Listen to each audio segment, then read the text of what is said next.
दोस्तों, आपने फिल्मों की कहानियों में गैंगस्टर्स के बारे में तो सुना और देखा भी होगा, और ज़रूर उन्हें देखकर आपको लगा होगा कि वाह, ये कितने दबंग लोग हैं। मगर अंत में हैं तो काल्पनिक ही।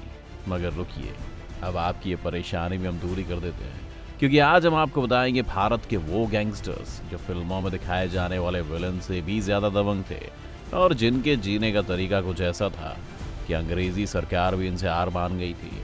तो अगर आप अपने भारत के गैंगस्टर्स का इतिहास जानना चाहते हैं तो वीडियो को अंत तक जरूर देखिएगा। ठग बहराम। इस लिस्ट में सबसे पहला नाम आता है ठग बहराम का। ये वो शख्स है जिनके कारण अंग्रेज सरकार को ठग विरोधी कानून बनाने के लिए मजबूर होना पड़ा था। जी हाँ, सन 1790 से 1840 तक बहराम ने 931 हत्याएं की, और उसकी हत्या करने का तरीका भी बेहद अलग था। ये किसी हथियार का इस्तेमाल नहीं करता था, बल्कि वो अपने शिकार की हत्या उनका गला दबाकर किया करता था। यहाँ तक कि आपको जानकर हैरानी होगी कि इसका नाम Guinness book of world record में भी आ चुका है।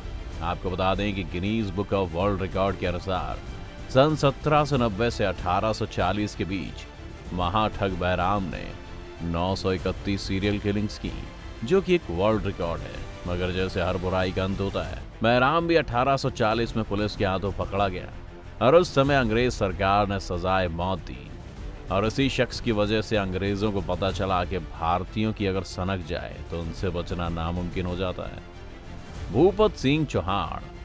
दोस्तों, ठाकुर जाति के बारे में तो आप जानते ही होंगे। दबंग, निडर, अपनी इज्जत के लिए जान तक न्यौछावर करने वाले, ऐसे ही कुछ भूपत सिंह चौहान थे। इनके कहर से जहां राजे, रजवाड़े और अंग्रेज कांपा करते थे, वहीं गरीबों के दिल में उसके लिए सर्वोच्च स्थान था। आपको बता दें कि रियल लाइफ के रॉबिन हुड थे, रॉबिन हुड चौहान, और इन्हें इसी वजह से इंडियन रॉबिन हुड भी कहा जाता था। और इनकी जिंदगी का एक रिकॉर्ड है कि इन्हें आज तक पुलिस कभी पकड़ नहीं पाई। सोचिए, इतनी बड़ी पुलिस की सेना और अकेला आदमी जो पूरे भारत में कहर मचा रहा है, मगर अकेला किसी के हाथ नहीं आ रहा। वो शख्स कितना दबंग और तेज दिमाग का होगा। गुजरात के काठियावाड़ में रहने वाले भूपत सिंह को अंतिम समय तक ना तो किसी राजा की सेना पकड़ सकी और ना ही ब्रितानी फौजें, और अंत में आके कई अंग्रेजों को मौत की नींद सुला देने वाले भूपत सिंह के बिना ही अंग्रेजों को वापस इंग्लैंड लौटना पड़ा। अंग्रेजी शासन के अंत के बाद इधर भारत सरकार भी भूपत को कभी पकड़ नहीं सकी। तो ये इकलौते ऐसे गैंगस्टर हैं जिन्हें पूरी 2 सरकारें तक नहीं पकड़ पाई। और 1947 की आज़ादी के बाद पूरे देश में सांप्रदायिक दंगे भड़क उठे थे। इस दौरान भूपत और उनके साथियों ने अपने दम पर सैकड़ों महिलाओं की आबरू बचाई। भूपत सिंह ने सैकड़ों बार पुलिस को चकमा दिया। देश आज़ाद होने के बाद 1948 में भूपत के कारनामे चरम पर पहुंच गए थे, और पुलिस भूपत को रोकने और पकड़ने में पूरी तरह नाकामयाब हो गई थी। 60 के दशक में डाकू भूपत सिंह अपने 3 खास साथियों के साथ देश छोड़कर गुजरात के सरहदी रास्ते कच्छ से पाकिस्तान जा पहुंचे। कुछ समय बाद उसने वापस भारत आने का इरादा किया, लेकिन भारत पाक पर मचे घमासान के चलते उसके लिए यह मुमकिन नहीं हुआ, और पाकिस्तान की धरती पर ही 2006 में उसकी मौत हो गई। अब आप ही बताइए, क्या कोई फिल्म का राइटर ऐसी कहानी लिख सकेगा जैसी भूपत जी जी चुके हैं? चलिए अगले गैंगस्टर की ओर पढ़ते हैं, रंगा और बिल्ला। हम उम्मीद करते हैं कि इन दोनों का नाम तो आपने सुना ही होगा। ये 1980 के दशक में भारत के सबसे दरिंदे गैंगस्टर्स में आते थे। आपको बता दें कि रंगा और बिल्ला ने 1978 में 2 बच्चों की नृशंस हत्या कर दी थी। ये कांड देश में ही नहीं, विदेश में भी खासा चर्चित हुआ था। ये दौर ही ऐसा था जबकि बच्चों की हत्या करने के मामले के बारे में कोई सोच भी नहीं सकता था। हालांकि अब देश में कई रंगा और बिल्ला पैदा हो गए हैं, लेकिन रंगा और बिल्ला ने जो घिनौने और दर्दनाक कांड किए हैं, वो आज भी लोगों को दहला देते हैं। रंगा और बिल्ला ने एक सेना के अधिकारी के बच्चों को अगवा कर लिया, और उस बच्चे के साथ उन्होंने दुष्कर्म यानी रेप किया, और उसके बाद उनको मौत के घाट उतार दिया था। इनका असली नाम कुलजीत सिंह उर्फ रंगा और जसबीर सिंह उर्फ बिल्ला था। इन्होंने 29 अगस्त 1978 को संजय और गीता चोपड़ा का फिरौती के लिए अपहरण कर लिया। 3 दिन बाद दोनों भाई बहनों के शव बरामद किए गए। रंगा बिल्ला को एक ट्रेन से गिरफ्तार किया गया, और 4 साल तक सुनवाई के बाद 1982 में उन्हें फांसी दे दी गई। दोनों बच्चों के नाम पर बाद में वीरता पुरस्कार शुरू किया गया, जो हर साल दिया जाता है। चार्ल्स शोभराज। चार्ल्स शोबराज को कौन नहीं जानता। दुनिया के सबसे शातिर और खतरनाक सीरियल किलर्स चार्ल्स शोबराज को बिकिनी किलर भी कहा जाता है। माना जाता है कि 1972 से 76 के बीच उसने 24 लोगों की हत्याएं की थी। उसकी चर्चा इसलिए भी की जाती है कि उसने दुनिया भर की पुलिस को खूब चकमा दिया। देश बदल बदल कर वो कई देशों को दौरा करता था। हर बार पुलिस के हाथ से निकलने के कारण चार्ल्स शोबराज को सरपेंट यानी सांप के नाम से भी जाना जाता था। आपको बता दें कि वो 1976 से 97 के बीच भारतीय जेल में भी रहा। इसके बाद उसे फ्रांस में भी बंदी बनाया गया और वो यही नहीं रुका। साल 2010 में वो भागकर नेपाल आ गया, जहां कोर्ट ने उसे उम्र कैद की सजा सुनाई। मगर अब चार्ल्स का भागने का मन नहीं है, इसलिए फिलहाल वो नेपाल जेल में आराम से रह रहा है। मगर आपको जानकर हैरानी होगी कि चार्ल्स के पिता एक भारतीय थे। दोस्तों, भारतीय पिता की संतान चार्ल्स शोबराज का असली नाम हतचंद भावानी गुरमुख चार्ल्स शोबराज है। इस वजह से ये एक भारतीय गैंगस्टर माना जाता है। 1970 के दशक में दक्षिण पूर्वी एशिया के लगभग सभी देशों में विदेशी पर्यटकों को अपना शिकार बनाने वाला चार्ल्स शोबराज चोरी और ठगी का भी माना हुआ खिलाड़ी है। और भारत से अपराध करने की सारी टेक्निक सीखकर वो पेरिस चला गया और वहाँ वो ठग नहीं बल्कि एक सेलिब्रिटी बनकर निकला। जी हाँ, वहाँ उसका स्वागत एक सेलिब्रिटी की तरह हुआ। इसके बाद चार्ल्स ने एक पारसी लड़की चंतल से लव मैरिज कर ली। और बात यहीं नहीं रुकी, इन दोनों ने मिलकर बंटी और बबली की तरह काम किया और सबको ठगा। चंतल से चार्ल्स की एक बेटी भी हुई।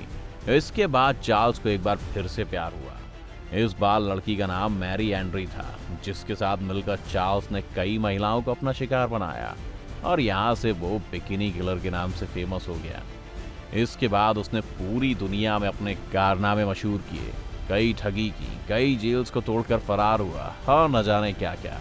मगर अंत में आके जब वो गैर कानूनी तरीके से नेपाल में घुसा तो उसे गिरफ्तार कर लिया गया और कई मुकदमे चलाए गए। 12 अगस्त 2004 को चार्ल्स शोबराज को आजीवन कारावास की सजा दी गई। नेपाली सर्वोच्च न्यायालय ने भी 30 जुलाई 2010 को इसकी सजा को बरकरार रखा। मगर यहाँ भी ये मजा ही काट रहा है, क्योंकि साल 2008 में नेपाल में सजा काटने के दौरान चार्ल्स शोबराज ने अपनी बहुत ही छोटी आयु की नेपाली लड़की निहिता विश्वास के साथ जेल में शादी कर ली। हालांकि नेपाल जेल प्रशासन लगातार इस बात से इनकार करता रहा, मगर हम आपको बता रहे हैं कि सच है। आपको बता दें कि चार्ल्स के जीवन पर अब तक 4 किताबें लिखी गई हैं और 3 डॉक्यूमेंट्रीज भी बन चुकी हैं। मिस्टर नटवरलाल, इसको हम ठगी का पर्यायवाची नाम कहेंगे। मिस्टर नटवरलाल। नटवरलाल को कोई भी उनके असली नाम मिथिलेश कुमार श्रीवास्तव से नहीं जानता। चालाकी और ठगी को इन्होंने कला बनाकर दुनिया के सामने पेश किया। ये इतने फेमस हुए कि उस पर बहुत सारी किताबें लिखी गई हैं और एक फिल्म बनी मिस्टर नटवरलाल, जिसमें अमिताभ बच्चन हीरो थे। 2 और 2 5, हेरा फेरी और फिर हाल ही में बनी फिल्म राजा नटवरलाल जैसी फिल्में भी इनके जीवन से इंस्पायर हैं। देश के सारे ठग नटवरलाल का नाम बड़ी इज्जत से लेते हैं और अपनी ठगी के धंधे में घुसने से पहले नटवरलाल के पैर छू के निकलते हैं। नटवरलाल की प्रसिद्धि इसलिए भी है कि उसने ताजमहल, लाल किला, राष्ट्रपति भवन और संसद भवन जैसी चीजों को ही बेच डाला था। सोचिए, या तो वो बहुत ही मूर्ख होगा जिसने ये सब खरीदने की सोची, या नटवरलाल कितने तेज दिमाग का शख्स होगा जिसने सब बेच डाला। आपको बता दें तो खुद नटवरलाल ने एक बार भरी अदालत में कहा था कि सर, अपनी बात करने की स्टाइल ही कुछ ऐसी है कि अगर 10 मिनट आप बात करने दें तो आप वही फैसला देंगे जो मैं कहूँगा। नटवरलाल बिहार के सीवान जिले के जीरादोई गांव से आता है। नटवरलाल ने बहुत सी ठगी की घटनाओं से बिहार, उत्तर प्रदेश, मध्य प्रदेश और दिल्ली की सरकारों को सालों तक परेशान रखा। मिस्टर नटवरलाल पर 52 से अधिक मामले दर्ज थे। दुनिया का बेहद शातिर, चालाक नटवरलाल हमेशा बहुत ही नाटकीय तरीके से अपराध करता था। वो जिस नाटकीय तरीके से अपराध करता था, उससे भी ज्यादा नाटकीय तरीके से पकड़ा जाता था और उसी नाटकीय तरीके से वो फरार होने में भी कामयाब हो जाता था।